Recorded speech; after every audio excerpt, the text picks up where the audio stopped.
This is Zach that we've talked to before from Florida. And let me see if I can take the call. Zach is going to actually answer the question that's here. What? Let's see how it's phrased. Oh, does God want women to obey their husbands? Hey, Zach, is this the same Zach Yeah, I that believe I? so. Okay, awesome. Hey, Zach. So you have an answer for us. Well, Yay. yeah, because I woke up from my nap and I'm like, oh, it's 7 o'clock. Let's see what's going on. And then I watched like the first two callers and like no one answered it. I'm like, I'll just do it. But yeah, Okay. I would say yeah. Well, not obey. Like Wait. Okay, Ephesians 5. okay, hang on one Huh? second. All right, so your answer to does God want women to obey their husbands is Uh, yes. well, I wish you guys would like change the word to like submit, and then like What would be the difference to you? submitting and obeying. Yeah, I agree there's a Well, difference. I when I just think of know, like what so okay, actually can we make this a little bit easier? Do you think that women should submit to their husbands? We can say it like that. Do you think women should submit to their husbands? not all women, Okay, how does one figure not out if they should submit to their husband or not? well, depending on your religious beliefs, then whatever So, your okay, like if a holy book. What? okay, so basically if your religion tells you to submit, you should submit? Yeah, because you said should like does God want you to obey slash submit to your husband? Well, Mhm. in Christianity, yes, but it's a little bit deeper than that. On the surface, it sounds like very misogynistic, but if you break It down does. like where you get if you break down Ephesians 5, I think it actually sounds pretty good. But like if I look at regular marriages and I don't know what they believe, or if there's like atheists, secular humanists, Buddhists, I Mhm. really don't like care how their uh relationship between the man and the woman goes. Sure. That's like none of my business. But like Yeah.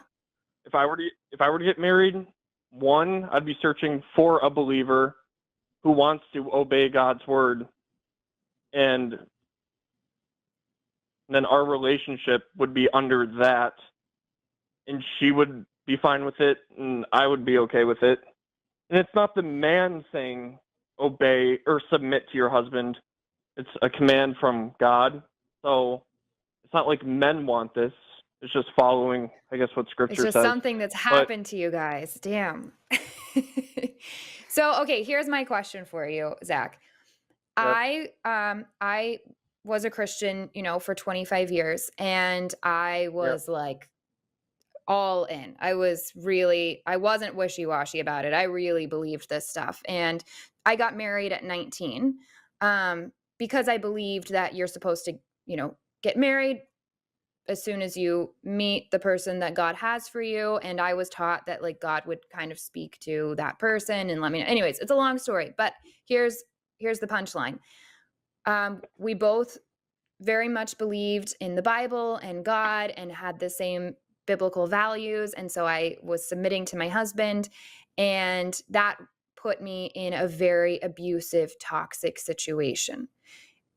And I was continually told that it's my responsibility to submit to my husband. And that continued to cause harm to me over and over again. So, how do you reconcile that? How do you reconcile the amount of abuse that happens under that command? Well, I don't think they followed the whole passage in Ephesians 5, like 21 to 33, I believe. It says, Mm-hmm. Submit like, to each other as wives, your husbands, what? yeah, you go ahead. Oh, it just says, like, wives, submit to your own husbands as the Lord, for the, as to the Lord, and, like, for the husband, head of the wife, as Christ is the head of the church, his body and himself, its Savior, blah, blah, blah. I don't want to read the whole thing, but, like, the last verse just says, however, let each one of you men love his wife as himself.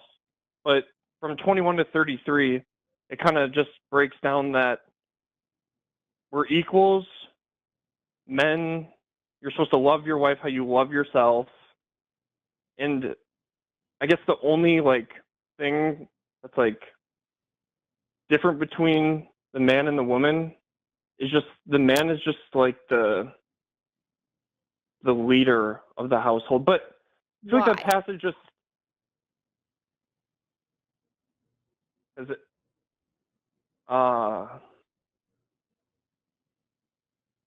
I think that the family design is what God intended to create for us.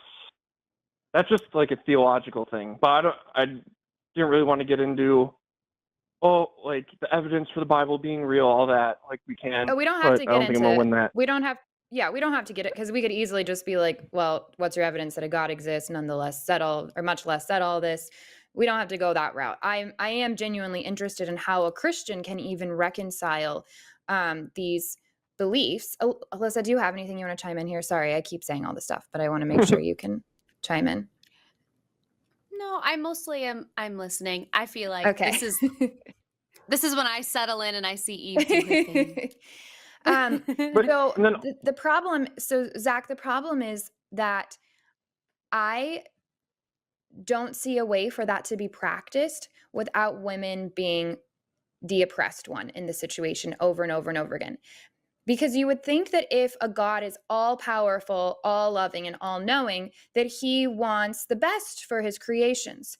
And how come this hierarchy often ends with women being abused, being depressed, being anxious, and not having a voice and not being an equal? Why did God design a system where men are above women? Why not just make them all equal, like actually equal? What is the purpose of having this hierarchy? are you talking about like oppressed and like second class citizens, like in general, or are we talking about that like situation within Christianity? Yeah, I'm talking about specifically, so in a situation where you're taught that you come next after men, that a man is the leader, as you said, in the household. So, like, let's say a Christian relationship. We can say my past Christian relationship, where I was taught that my husband is the leader and I submit and he makes the decisions and he's the one ultimately that's hearing from God for our household. And so I have to kind of just trust and go along with that. Can you see where a lot of abuse could occur? Well, this kind hearing from God, as in, what do you mean by hearing from God? Well, we don't have to say that's a very evangelical thing. We can say, um, trusting them to make the financial decisions or like basically being the buck stops here. Like that's who's making do we make this Oh, move or okay. not? The husband makes the call. That's how I grew up, was being taught those verses were used to teach me that the man is the head of the household, as you said, the leader, and he makes those calls. So Well, not oftentimes that like, ends in oh, women sorry. not getting that ends in women not getting an equal say over what happens in their life. And why is that okay? I don't think men like, or within a Christian relationship, my when I think about how that verse breaks down a marriage, I don't think Mhm. it means what I say goes. You don't have the final say, because like if I really loved you as a wife, I would care about your feelings. I would put myself in like your shoes and want someone to talk to me about like big decisions and get everybody's opinion, or the Would people in the you relationship's opinion. Yeah, Zach, Huh? would you want to be in a relationship where another person is going to end up making the decisions, but they really love you and they're going to try to do what's best for you? Would that feel fair to you, that you get an opinion and you get to kind of share with them how you feel and you just have to trust that they're going to take it into consideration? How would you feel about that? I wouldn't like that. Yeah.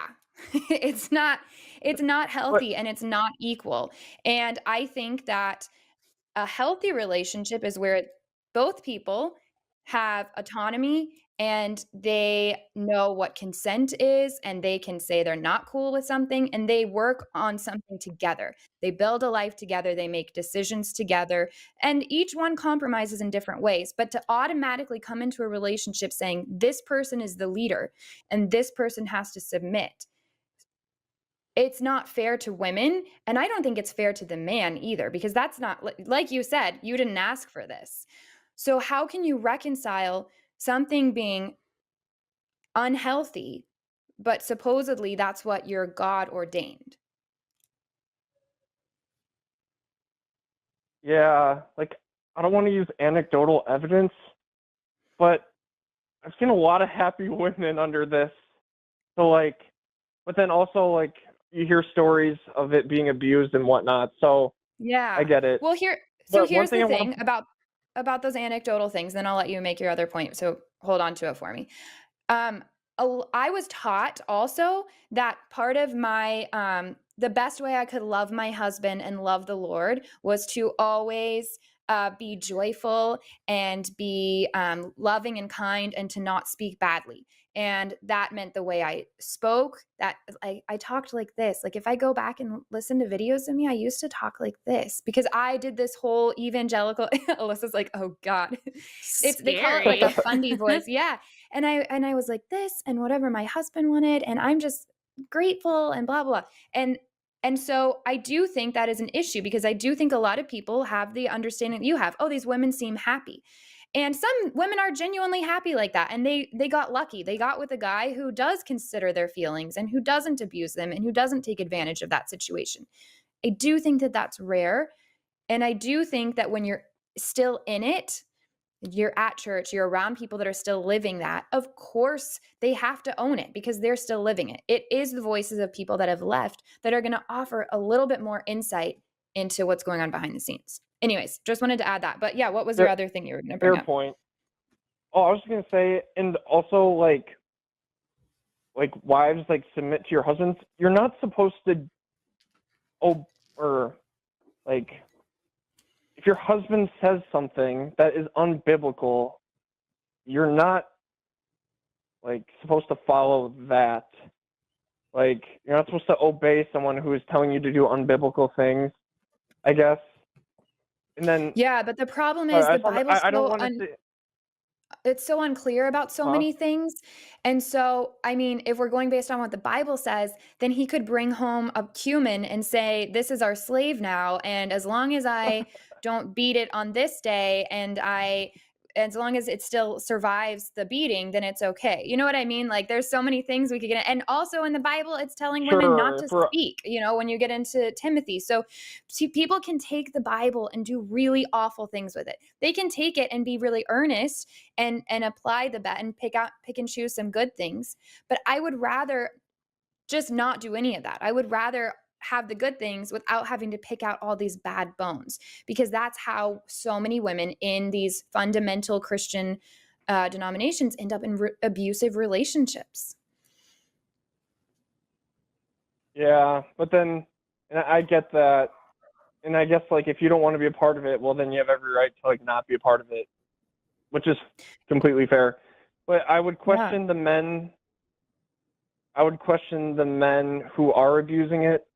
Like, Yeah. uh, Somebody should. if someone is like playing Beethoven and they completely suck at it, who do you blame? The person playing Beethoven or Beethoven? Like, Yeah, but just because someone's misrepresenting, uh, I guess like the correct way or the truth of how it's supposed to be acted, I guess isn't like fair to like blame like Ephesians 5, I guess. yeah, but if Or every other I guess line you of if every other line of Beethoven's composition was blurred and could easily be misconstrued and played incorrectly to where it sounds like shit, then maybe we pick a piece of music that doesn't have a bunch of errors in it. That's what I would say. All right. Fair. But I always appreciate when you call, Zach. I appreciate that you're willing to have these honest discussions. I love that you have an opinion and you let us know and you let us talk through it because I think it's helpful for everyone. And I think we talked. Did you call when I was with Forrest a couple weeks ago? Um, Yeah, and Jimmy. yeah, yeah, I love that, and I hope that you're I'm a going and communist reading now more. after that rant. Oh man, we're not trying to turn you communist, but I love that you're starting to ask questions because I really relate to a lot of these thoughts as you're hearing in our conversations. I've had these thoughts before, which is why it is important to address these. And I know sometimes people in the comments give you a hard time, but you engage honestly every time. And as long as you're doing that, I will always be happy to have these conversations. And like I've said, if we have a conversation and then you go, do your own reading and you have more thoughts and you want to come back, always happy for that to happen. So I appreciate you, Zach. Yeah, for sure. Oh, and what? Okay, I heard as I was watching before you guys took my call. What does Yeah. choosing the bear mean? Or I Okay, heard go bear watch like this. 10 times. This is a TikTok thing. So somebody asked the question, "Hey, hey, women, would you rather be stranded in a forest with a random bear or a random man?" And most women are responding to that Oh, video saying, "I would pick a bear because that would feel more safe." So I think if you keep watching, when we get to super chats, we'll probably get more into the reasons why somebody would pick a bear over a man. uh, well then I question the men they've I'm not gonna say that, but like, are men Well, it's really a like random that man that bad? we're saying. So we're saying it's a Oh, random man. So, like, if my Yeah, odds are a stranger. being left in the woods with a stranger that I don't know anything about, I don't know if this is a good man or a bad man, or a bear, I would pick the bear because I know I can predict some things with the bear. Men can do worse things to you than what a bear can do to you. And that's the risk assessment happening there for a lot of women. okay. And then one last question, and then I'll let you get to other callers or whatever. But I heard like someone talk about in their childhood they experienced toxic masculinity. Yeah. How do I know if I experienced that? That's a really good question. I like that It Because is a I question. really only good saw my question. dad. I only saw my dad cry once. Yeah. Wow. Well, So I want to clarify real quick, and Alyssa might have a different perspective. I don't like the term toxic masculinity because to me, femininity and masculinity should always be descriptors of either something neutral or positive. If it's toxic masculinity, in my opinion, it's no longer masculinity. It's just it's mm, some kind of issue that person has, and it's an easy way to say it. Like always say toxic masculinity. It's like when masculinity is now, Alyssa, maybe you can think of a better way to say this, but to me, it's just like an unhealthy. It's a false masculinity, so it's not real mm, masculinity. Is what I would say. So like somebody who keeps themselves from crying, I don't think they're being masculine at all. I don't think it's toxic masculinity or positive masculinity. I think that's just an emotional issue that they have, and it's unfortunately that's a more common one with men where they're not allowed to express their feelings, and they've been taught that is uh, a masculine or a feminine trait. So um, I'll let Alyssa, I feel like Alyssa will have more to say about this because that's such a good question. How do you know if you yeah. experience, we'll call it, quote, toxic masculinity? Yeah. And it's a tough thing to define too because I like it so when people use the word toxic masculinity, like when you see it thrown around, what they're referring to are behaviors that we traditionally associate with masculinity um that create, I guess, toxic behaviors, and that would be the way that I would separate the two terms. So, Yeah, like an that's good. example of that somebody would say would be toxic masculinity is making somebody feel like they are not allowed to express any of their emotions because they're a man. That would be, you're taking something that is like traditionally a masculine trait, which is being having a lot of emotional composure, and adding this like toxic behavior to it and saying that you're going so far as to say that if you cry, you're not a man. And like that's sort of like what all of that is. But there's so like it's such like a big category. But if you can think of any behavior that is traditionally masculine that has negative behaviors associated with it, it probably falls under the umbrella of what people are referring to when they talk about toxic masculinity. And in regards to like if you know if this is something that you grew up with, I think in many circumstances, especially like now with our generation kind of changing things as we go along, like the generations before us wanted to raise their sons to like quote be a man. And if you heard a lot of that like be a man type of language, there's a possibility that you grew up with some like traditional masculine beliefs that encouraged those toxic behaviors. That feels like a very contrived way to say that, but I'm No, trying that's to good. like yeah, leave enough room for all of the range that could be involved there. Yeah. Um Zach, I would say if you ever experienced shame under the guise of like you need to be a man or something about you that wasn't harmful to yourself or others, if you felt shame about that and the reason was because somebody was telling you to like be a man or to man up or that's not masculine or you're being a girl, if there was um, a negative tone toward an attribute about you that maybe was more on the feminine side, like that's definitely some toxic, quote, toxic masculinity, toxic behavior there. If you also experienced this hierarchy of women are beneath men, if that was taught to you in any way, or if you witnessed that behavior, then you definitely witnessed some toxic masculinity. I would bet a lot if you grew up at all in church in any way, shape, or form that you've been around some toxic men. So, because Yeah, I didn't really unfortunately, grow up in church. okay, I didn't remember what your background was exactly, No, but I just yeah, started going like a year and a half ago.